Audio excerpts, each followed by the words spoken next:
જૂન મહિનો પૂર્ણતાને આરે છે। માત્ર હવે 8 થી 10 દિવસ બાકી રહ્યા છે, છતાં પણ ગુજરાતની અંદર જોઈએ તેટલો વરસાદ નથી પડ્યો। 8 જૂનથી જે ચોમાસું સ્ટેજ થયું હતું એ ભાવિકભાઈ ચોમાસું અત્યારે હવે આજથી એટલે કે 22 તારીખથી ધીમે ધીમે આગળ વધવાનું ચાલુ થઈ ગયું છે। શું ખરેખર આની પાછળ એ સુપર અલ્નિનોને કારણ માનવામાં આવી રહ્યું છે? આવનારા સમયમાં તાપમાન વધુ ઊંચું જશે અને સુપર અલ્નિનો સુધી જશે। ચોમાસા દરમિયાન ઉત્તર ભારત અને પૂર્વ ભારતમાં અલ્નિનોની બહુ મોટી અસર પડવાની છે। ગુજરાતમાં પણ અસર પડશે। એટલે 15-17% જે વરસાદની ઘટ આવવાની છે અને આ ઘટ જે આપણે માની રહ્યા છે 15-17%, એ જૂન અને જુલાઈમાં છે।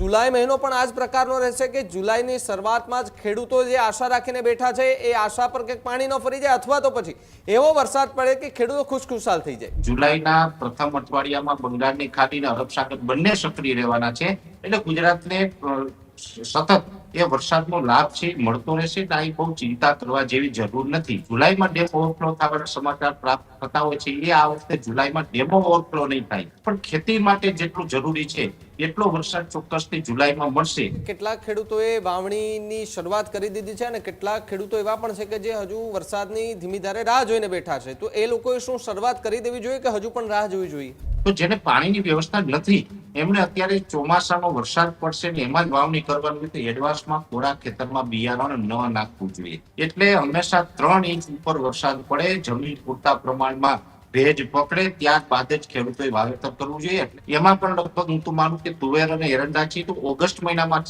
વાવેતર કરીએ તો પણ એના માટે યોગ્ય સમય છે। અને કપાસ અને મગફળીમાં ઉતાવળ હોય એવા ખેડૂતો પણ જેની પાસે પાણીની વ્યવસ્થા ન હોય એને પૂરતો વરસાદ ન પડે ત્યાં સુધી વાવેતર ન કરવું જોઈએ। પણ મારું એવું માનવું છે કે લગભગ જૂનનું છેલ્લું અઠવાડિયું પૂર્ણ થાય ત્યાં સુધીમાં ગુજરાતના જે 253 આસપાસના જે તાલુકાઓ છે બધા તાલુકાને સારા વરસાદનો લાભ મળી જશે। બધું જ તૈયાર છે, વાવણી પણ તૈયાર છે, માત્ર વરસાદ નથી, તો એમને એક આશા જાગે એવો આપના તરફથી શું સંદેશો હોઈ શકે? ખેડૂતો માટે એક રાહતના સમાચાર હું આપને એ આપું છું। ભૂતકાળમાં પણ ઘણી વખત અલ્નિનો સક્રિય થયો છે, છતાં ગુજરાતનું ચોમાસું સારું રહ્યું હોય। અને આ વર્ષની વાત કરવા જઈએ તો આ વર્ષે ભલે અલ્નિનો સક્રિય થઈ રહ્યો છે, પણ આયુડી એટલે કે જે ઇન્ડિયન ઓશન ડિપોલ છે એ પોઝિટિવ રહેવાનો છે, જેને કારણે અરબ સાગરની અંદર બેક ટુ બેક સિસ્ટમો બનતી રહેશે અને અરબ સાગરને કાંઠે આવેલા તમામ રાજ્યની અંદર ચોમાસું છે એ નબળું નથી થવાનું। એટલે કોઈ ખેડૂતોએ ચિંતા કરવાની જરૂર નથી।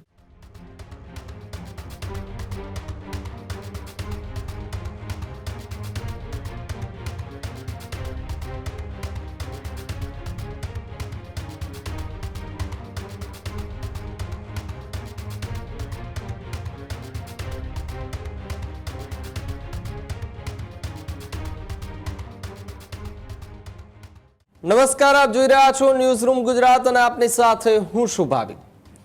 આજે ફરી એકવાર ચર્ચા કરવી છે વરસાદને લઈને, કારણ કે ગુજરાતના કેટલાક ભાગોની અંદર ધીમી ધારે વરસાદ પહોંચી રહ્યો છે, એટલે કે ખેડૂતોમાં એક નવી આશા જાગી રહી છે કે ચલો હાસ વરસાદ ધીમે ધીમે આવી રહ્યો છે।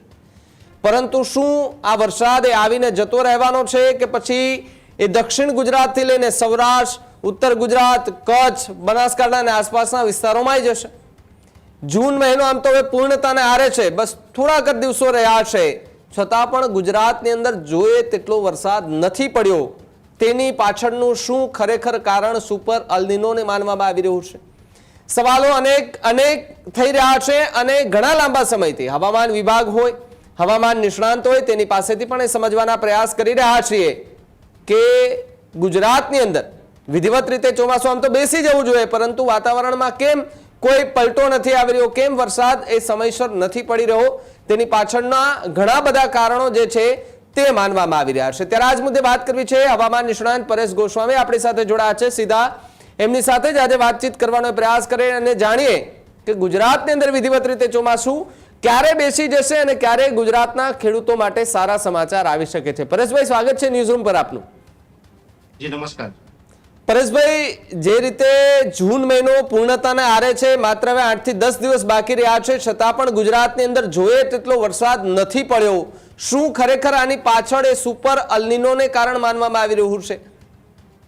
ચોક્કસથી ભાવિકભાઈ જોવા જઈએ તો આમ તો આ વર્ષે અલ્નીનો છે એ સક્રિય થઈ રહ્યો છે, એટલે કે પ્રશાંત મહાસાગરનું તાપમાન છે નોર્મલ કરતા ઊંચું જઈ રહ્યું છે. હજુ પણ આ તાપમાન ઊંચું જવાનું છે અને અત્યારે એક અલ્નીનો બનવાની શરૂઆત થઈ. હજુ અલ્નીનો કોઈ પ્રભાવિત નથી થયો અથવા તો એમની વિશ્વ લેવલ ઉપર કોઈ અસર પડે એ સ્થિતિમાં નથી અને સુપર અલ્નીનોની કન્ડિશનમાં હજી એ તાપમાન પહોંચ્યું નથી. આ એક ચોક્કસથી વાત છે કે આવનારા સમયમાં તાપમાન વધુ ઊંચું જશે અને સુપર અલ્નીનો સુધી જશે. અત્યારે જે વરસાદની ઘટ છે એની પાછળનું કારણ અલ્નીનો નથી. હા, ચોમાસા દરમિયાન ઉત્તર ભારત અને પૂર્વ ભારતમાં અલ્નીનોની બહુ મોટી અસર પડવાની છે. ગુજરાતમાં પણ અસર પડશે, પણ ગુજરાતમાં બીજા રાજ્યોની સરખામણીએ ઓછી અસર પડવાની છે. હવે અત્યારે જે આ ચોમાસું છે, આમ સામાન્ય રીતે જોવા જઈએ તો 15 જૂન આસપાસ ગુજરાતની અંદર ચોમાસાનો પ્રવેશ થતો હોય છે. ક્યારેક એમાં વહેલા મોડું પણ થતું હોય છે. ઘણી વખત ભૂતકાળમાં એવા પણ રેકોર્ડ છે કે 5 થી 10 જૂન વચ્ચે પણ ચોમાસું આવી ગયું હોય, એટલે કે સમય કરતા એકાદ અઠવાડિયું વહેલું પણ આવીએ, ઘણી વખત એકાદ અઠવાડિયું લેટ પણ થતું હોય. આ વર્ષે ચોમાસું એને નિયત સમય કરતા વહેલું ચાલતું હતું. કેરળથી લઈ અને દક્ષિણ મહારાષ્ટ્રના ભાગો સુધી આ ચોમાસું વહેલું ચાલ્યું, પણ 8 જૂન 2026 ના રોજ ચોમાસું દક્ષિણ મહારાષ્ટ્રના ભાગોને કવર કરી અને ત્યાં સ્થિર થઈ ગયું હતું. 8 જૂનથી જે ચોમાસું સ્થિર થયું હતું એ ભાવિકભાઈ ચોમાસું અત્યારે હવે આજથી એટલે કે 22 તારીખથી ધીમે ધીમે આગળ વધવાનું ચાલુ થઈ ગયું છે. અત્યારે અરબ સાગર છે એ પણ ફૂલ સક્રિય છે, જેથી કરીને અત્યારે આપણે અરબ સાગરનો કરંટ પણ જોવા મળી રહ્યો છે. ગુજરાતમાં વરસાદની ગતિવિધિ ચાલુ પણ થઈ છે. સામાન્ય રીતે જોવા જઈએ તો અમારી પણ જે અલગ અલગ આગાહી હતી એમાં અમારું અનુમાન હતું કે 15 થી 20 તારીખ આસપાસનો જે સમય હશે એ સમયગાળા દરમિયાન રાજ્યના છૂટાછવાયા વિસ્તારમાં વાવણી લાયક વરસાદ પણ થશે. એવી રીતે જોવા જઈએ તો છેલ્લા 4-5 દિવસની અંદર એટલે કે 17 તારીખથી 17 જૂન 2026 થી લઈ અને ગઈકાલે 21 જૂન 2026 સુધી રાજ્યના અનેક વિસ્તારની અંદર 2 થી લઈ અને 5-6 ઇંચ સુધીના વરસાદ પડ્યા, જેની અંદર દાહોદ ગોધરાના ગ્રામ્ય વિસ્તાર હોય અથવા તો મહીસાગરના ગ્રામ્ય વિસ્તાર છે, બોટાદ ભાવનગરના અમરેલીના ઘણા બધા ગ્રામ્ય વિસ્તારમાં 4 ઇંચ જેટલા વરસાદ પડ્યા, જેથી કરીને વાવણી લાયક વરસાદ છૂટાછવાયા ચોક્કસથી જોવા મળ્યા, પણ સીમિત વિસ્તારને લાભ પડ્યો છે. હવે આજથી જે અમારી એક બીજી નવી આગાહી, ઘણા સમયથી અમે કહેતા હતા કે 22 થી 25 જૂન વચ્ચે એક સારા વરસાદનો રાઉન્ડ આવશે, એટલે આજે 22 તારીખ છે અને આ રાઉન્ડની આજથી શરૂઆત થઈ છે. આજથી શરૂઆત થઈ છે કે આજે લગભગ દક્ષિણ ગુજરાતના મોટા ભાગના વિસ્તારની અંદર સારા વરસાદ નોંધાયા છે. અમરેલી જિલ્લાના વિજપડી, મહુવાના ગામડાઓ, તળાજાના ગ્રામ્ય વિસ્તારમાં આજે પણ વરસાદની શરૂઆત થઈ છે. ખાસ કરીને આજની જે તીવ્રતા છે દક્ષિણ ગુજરાતના સુરત સહિતના અનેક વિસ્તારની અંદર વધુ તીવ્રતા જોવા મળી રહી છે. આ વરસાદ છે લગભગ 25 તારીખ સુધીમાં રાજ્યના મોટા ભાગના વિસ્તારોને કવર કરી દેશે, એટલે કે દક્ષિણ ગુજરાતના ભાગો હોય, સૌરાષ્ટ્રના વિસ્તારો હોય, મધ્ય ગુજરાત અને મધ્ય પૂર્વ ગુજરાત એટલે કે મધ્યપ્રદેશ બોર્ડરના વિસ્તારો, આ તમામ વિસ્તારોને 22 થી 25 જૂનમાં વાવણી લાયક સારા વરસાદની પણ સંભાવનાઓ છે. જો કે 25 તારીખ પછીથી વરસાદ રોકાવાનો નથી. એ એકાદ દિવસ કદાચ 1 કે 2 દિવસનો ગેપ આવે, પણ 27-28 જૂનથી ફરીથી પાછો ત્રીજો નવો રાઉન્ડ ચાલુ થશે. એ લગભગ 3-4 જુલાઈ સુધી એમને ચાલશે અને ત્યાં સુધીમાં લગભગ ગુજરાતના તમામ વિસ્તારો, પછી સૌરાષ્ટ્ર, કચ્છ, ઉત્તર ગુજરાત, મધ્ય ગુજરાત, દક્ષિણ ગુજરાત, એમ તમામ વિસ્તારોને કવર કરી લેશે. 3 રાઉન્ડની અંદર ગુજરાતની અંદર ચોમાસું આગળ વધવાનું છે અને આ ચોમાસું છે એની જે શરૂઆત છે એક અઠવાડિયું લેટ ચોક્કસથી ગણી શકાય, પણ એક અઠવાડિયું એટલે બહુ લેટ પણ ના કહેવાય. જો જૂન મહિનાની અંદર ખેડૂતોને વાવણી થઈ જતી હોય તો એ બહુ લેટ મારી દ્રષ્ટિએ માનતો નથી. એટલે આ પ્રકારની અત્યારે વરસાદની ગતિવિધિની શરૂઆત પણ થઈ છે. બીજી વાત એ છે કે હવે નૈઋત્યનું ચોમાસું જે આગળ ચાલી રહ્યું છે એમાં અમુક જે ક્રાઇટેરિયા હોય છે, પવનની દિશા, પવનની ઝડપ, વરસાદની માત્રા અને સાથે OLR એટલે કે out going long wave radiation, આ જે તમામ પરિબળો છે એ ઘણી વખત એમાં એકાદ પરિબળ સ્લો ચાલતું હોય તો ચોમાસાની જે એન્ટ્રી છે એની જાહેરાત IMD એટલે કે ઇન્ડિયન મેટ્રોલોજી ડિપાર્ટમેન્ટ દ્વારા લેટ કરવામાં આવે. કદાચ ચોમાસાની જાહેરાત 1 કે 2 દિવસ લેટ કરવામાં આવે એનાથી બહુ ફરક નથી પડવાનો. અંતે ખેડૂતને જરૂર છે વરસાદની, અને જો વરસાદની શરૂઆત થઈ ગઈ છે તો ખેડૂતો માટે આ એક સારા સમાચાર મારી દ્રષ્ટિએ ગણી શકાય છે. પરેશભાઈ, એક વાત અહીંયા એ પણ સમજવી છે કે જે રીતે જૂન મહિનાની અંદર વરસાદની રાહ જોતા રહી ગયા ખેડૂતો, વાવણીની તમામ તૈયારીઓ આમ તો થઈ ગઈ, ખેડૂતો એક આશા લગાવીને બેઠા હતા કે ભાઈ હવામાન વિભાગ હોય કે હવામાન નિષ્ણાંતો એમની આગાહી પર નજર રાખીને બેઠા હતા, પરંતુ જૂન મહિનો પૂરો થવા આવ્યો છે, હજુ પણ કેટલાય વિસ્તારો એવા છે કે જ્યાં વરસાદ નથી પડ્યો અને ખેડૂતોમાં એક ચિંતા છે. શું જુલાઈ મહિનો પણ આ જ પ્રકારનો રહેશે કે જુલાઈની શરૂઆતમાં જ ખેડૂતો જે આશા રાખીને બેઠા છે એ આશા પર કંઈક પાણી ન ફરી જાય, અથવા તો પછી એવો વરસાદ પડે કે ખેડૂતો ખુશખુશાલ થઈ જાય? બિલકુલ ભાવિકભાઈ, આમ જોવા જઈએ તો ચિંતા તમારી વાજિબ છે, કેમ કે ખેડૂતોનો સવાલ છે, જગતના તાતનો સવાલ છે, અને ન્યૂઝરૂમ પણ હંમેશા માટે ખેડૂતોની ચિંતા કરતું આવ્યું છે.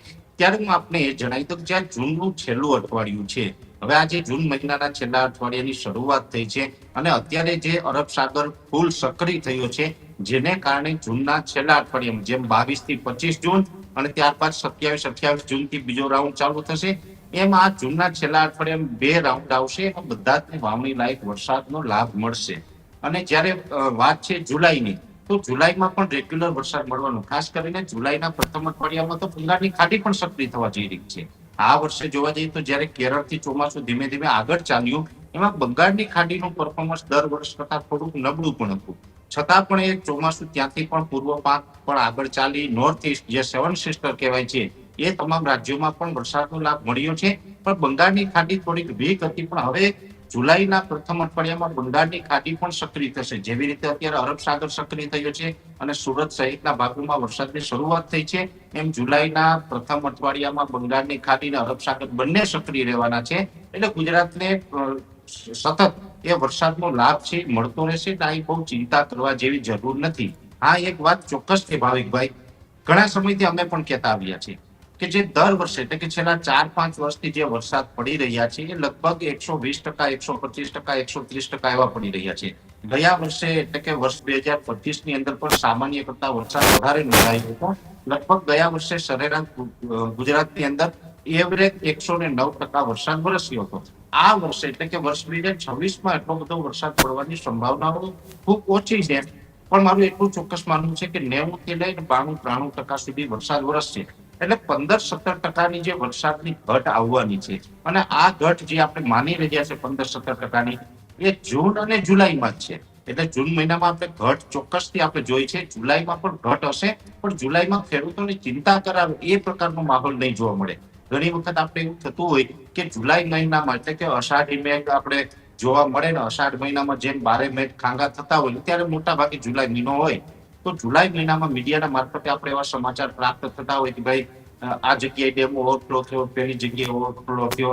તો દરેક જગ્યાએ જુલાઈમાં ડેમ ઓવરફ્લો થવાના સમાચાર પ્રાપ્ત થતા હોય છે. એ આ વખતે જુલાઈમાં ડેમો ઓવરફ્લો નહીં થાય, પણ ખેતી માટે જેટલું જરૂરી છે એટલો વરસાદ ચોક્કસથી જુલાઈમાં મળશે આવી શક્યતાઓ છે. એટલે ઘટ હશે પણ બિલકુલ વરસાદ નહીં હોય એવું નથી થવાનું, કેમ કે આ જે 15-17%ની ઘટ છે એ જૂનમાં જુલાઈમાં જોવા મળશે. જૂનમાં તો અત્યારે આપણે ઘટ અનુભવી રહ્યા છીએ અને જુલાઈમાં પણ ઘટ અનુભવાશે, પણ એકદમ કોરું વાતાવરણ નથી રહેવાનું. વરસાદ છે સામાન્ય રીતે પણ પડતો રહેશે. પછી જે ઓગસ્ટ મહિનાથી વરસાદ જે સ્પીડ પકડશે એ પછીની સારા વરસાદનું પરફોર્મન્સ જોવા મળશે. એટલે ઓગસ્ટ એન્ડમાં પાછા કુવા, ડેમ બધું ઓવરફ્લો થઈ જાય એવા વરસાદની પણ શક્યતાઓ છે. એટલે એકંદરે વર્ષ છે ગુજરાત માટે એકદમ નબળું નથી રહેવાનું. અલ્નિનોની અસર જે થશે પણ એ 15-17% સુધી આપણે અસર થશે, એનાથી વધારે અસર થવાની નથી. ખાસ કરીને ઉત્તર ભારતના ભાગોની અંદર થોડુંક ચોમાસું નબળું રહે અને પૂર્વ ભારતમાં થોડું વધારે નબળું રહે એવી શક્યતાઓ છે. ગુજરાતની અંદર મધ્યમ ચોમાસું રહેવાનું છે અને જૂન અને જુલાઈમાં પણ વરસાદ ચોક્કસથી જોવા મળશે. જૂનનું છેલ્લું અઠવાડિયું છે એમાં પણ વાવણી લાયક વરસાદ થવાનો છે હવે, અને જુલાઈમાં પણ કન્ટિન્યુ ખેતી પાકોને જરૂર હોય એ મુજબનો વરસાદ છે એ પડતો રહેશે. એટલે મારી દૃષ્ટિએ બહુ ચિંતા જેવું અત્યારે ગુજરાતના ખેડૂતો માટે મને લાગતું નથી ભાવિકભાઈ. પરેશભાઈ, એક સવાલ અહીંયા એ પણ છે કે કેટલાક ખેડૂતોએ વાવણીની શરૂઆત કરી દીધી છે અને કેટલાક ખેડૂતો એવા પણ છે કે જે હજુ વરસાદની ધીમી ધારે રાહ જોઈને બેઠા છે. તો એ લોકોએ શું શરૂઆત કરી દેવી જોઈએ કે હજુ પણ રાહ જોવી જોઈએ? જો ભાવિકભાઈ, અમે દર વર્ષે ખેડૂતોને અપીલ પણ કરતા, આ વર્ષે પણ મેં અનેક માધ્યમોથી મારા પોતાના પ્લેટફોર્મ ઉપરથી અને અનેક ટીવી ચેનલોના માધ્યમથી મેં ખેડૂતોને અપીલ કરી છે. પહેલી વાત તો એ, ગુજરાતની અંદર મોટા ભાગે એડવાન્સમાં વાવેતર થતું હોય છે. એની અંદર કપાસ અને મગફળીનું વાવેતર થતું હોય. જે ખેડૂતોને પાણીની વ્યવસ્થા હોય એ કપાસ અને મગફળીનું વાવેતર કરતા હોય છે, જેને આપણે ઓરવીને વાવેતર કર્યું એવું કહી શકાય. એટલે એવું વાવેતર ગુજરાતની અંદર ઘણી જગ્યાએ થઈ ચૂક્યું છે. હવે જે વિસ્તાર બાકી છે એ વિસ્તારમાં તો અમથાય ખેડૂત પાસે પાણીની વ્યવસ્થા ન હતી એટલે એમણે વાવેતર નથી કર્યું. તો જેને પાણીની વ્યવસ્થા નથી એમણે અત્યારે ચોમાસાનો વરસાદ પડશે ને એમાં જ વાવણી કરવાની રીતે એડવાન્સમાં કોરા ખેતરમાં બિયારણ ન નાખવું જોઈએ.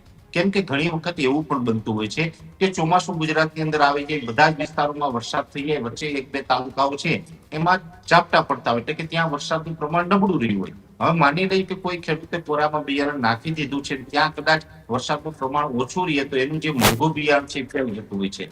એટલે હંમેશા 3 ઇંચ ઉપર વરસાદ પડે, જમીન પૂરતા પ્રમાણમાં ભેજ પકડે, ત્યારબાદ જ ખેડૂતોએ વાવેતર કરવું જોઈએ. એટલે અત્યારે એક વાત ચોક્કસ છે કે જૂનના છેલ્લા અઠવાડિયામાં બધા જ વિસ્તારમાં વાવણી લાયક વરસાદ થઈ જવાનો છે, છતાં પણ જ્યાં સુધી વરસાદ ન પડે ત્યાં સુધી ખેડૂતોએ વાવેતર ન કરવું જોઈએ. ને હવે વાત છે આમ તો કપાસ અને મગફળી આ બંને વસ્તુ એવી છે કે જેના માટે ખેડૂતને વાવેતરની ઉતાવળ હોય.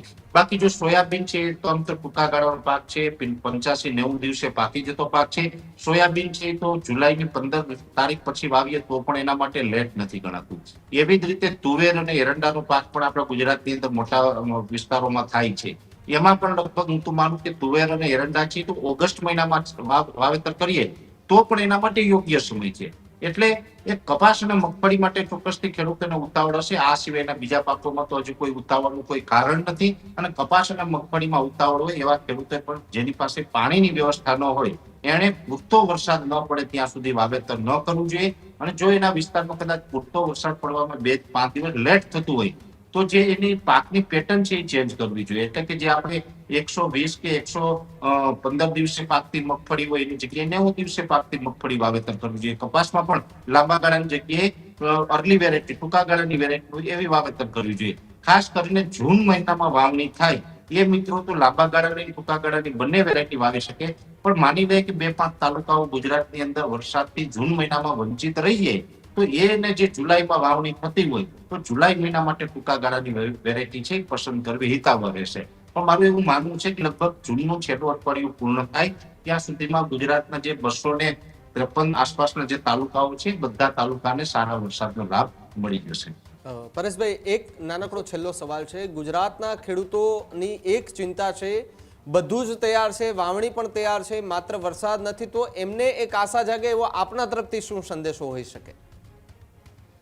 જો પહેલી વાત તો એ છે કે સંદેશ એ કે ભાઈ અત્યારે અલ્નીનોની એક મોટી વાત ચાલે છે. અલ્નીનોની ચર્ચાઓ છે ચારે કોર ચાલી રહી છે. હવે અલ્નીનો એટલે આમ તો સામાન્ય ઘણા ખેડૂતોને ખ્યાલ ન હોય ને અલ્નીનો સાંભળે એટલે ખેડૂતના મનમાં એક વાત ચોક્કસ છે કે અલ્નીનો જે વર્ષે સક્રિય થાય એ વર્ષે ચોમાસું ખૂબ નબળું પડી જતું હોય છે અને આપણે મુસીબત સર્જાતી હોય છે. ત્યારે ખેડૂતો માટે એક રાહતના સમાચાર હું આપને એ આપું છું. ભૂતકાળમાં પણ ઘણી વખત અલ્નીનો સક્રિય થયો છે છતાં ગુજરાતનું ચોમાસું સારું રહ્યું હોય. એની પાછળનું એક કારણ છે, જો અલ્નીનો છે એ એક પેરામીટર એવું નથી કે ચોમાસા ઉપર એની અસર પડે. અલ્નીનો હોય, લાનીના છે, એમજેઓ છે, આઈઓડી છે, અલગ અલગ જે પેરામીટરો છે, બીજા પેરામીટરો પોઝિટિવ હોય તો પણ ઘણી વખત આપણું ચોમાસું સારું જતું હોય છે.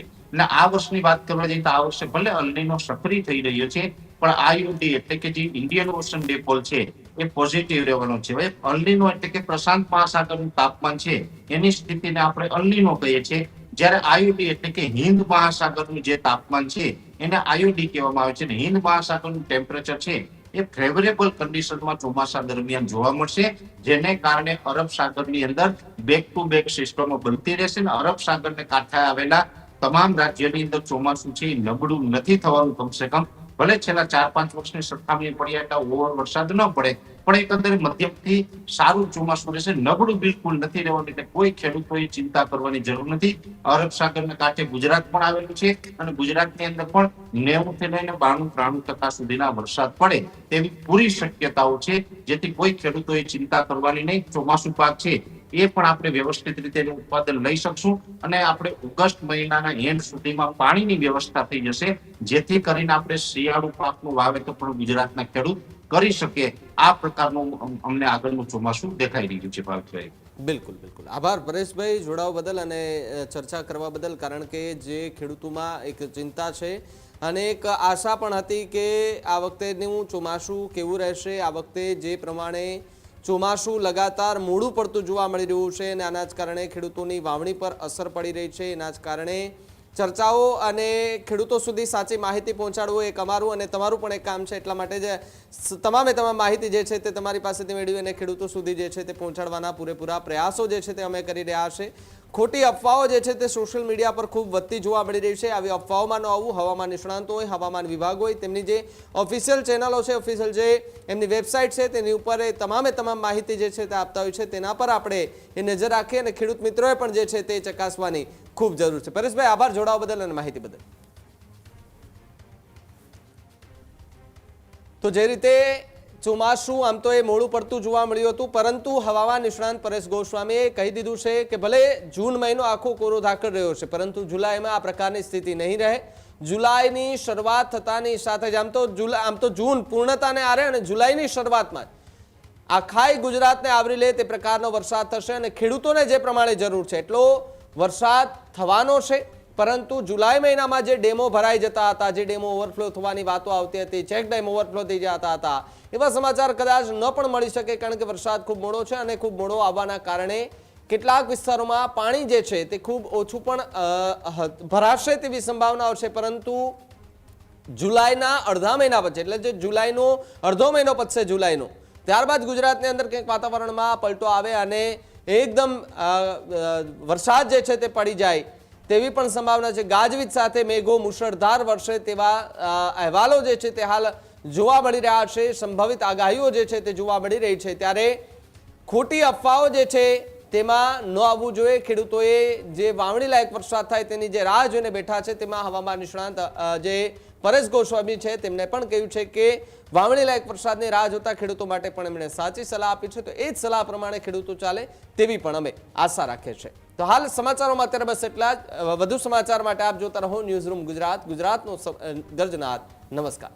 ખેડૂત ભાઈઓ છે ખેતરમાં ડ્રોન ઉડાવતા હોય છે ત્યારે આપણે એક પ્રશ્ન સતાવતો હોય છે કે જે આપણે અત્યાર સુધી જીપીએસ ટેકનોલોજી વાળા ડ્રોન વાપર્યા છે, જેથી કરીને મોબાઈલ ટાવર છે અથવા તો હાઈ ટેન્શન લાઈન પસાર થતી હોય, કોઈ વૃક્ષો હોય, ત્યારે જે જીપીએસ ટેકનોલોજી વાળા ડ્રોન છે એમાં ટકરાય અને ટ્રેસ થાય છે. પણ એગ્રીઓન લાવ્યું છે જીએનએસએસ ટેકનોલોજી ડ્રોન, જેથી કરીને એ ડ્રોન છે એ કોઈ જગ્યાએ ટકરાય નહીં, પોતાની રીતે જ ડિસિઝન લે છે અને મૂવ થઈ જાય છે. જેથી કરીને જીએનએસએસ ટેકનોલોજી ડ્રોન છે એ વાપરવાનો આગ્રહ રાખો. આ જ પ્રકારની તમામ અપડેટ જોવા માટે ન્યૂઝરૂમ ગુજરાતને લાઇક, શેર અને સબસ્ક્રાઇબ કરવાનું ભૂલતા નહીં.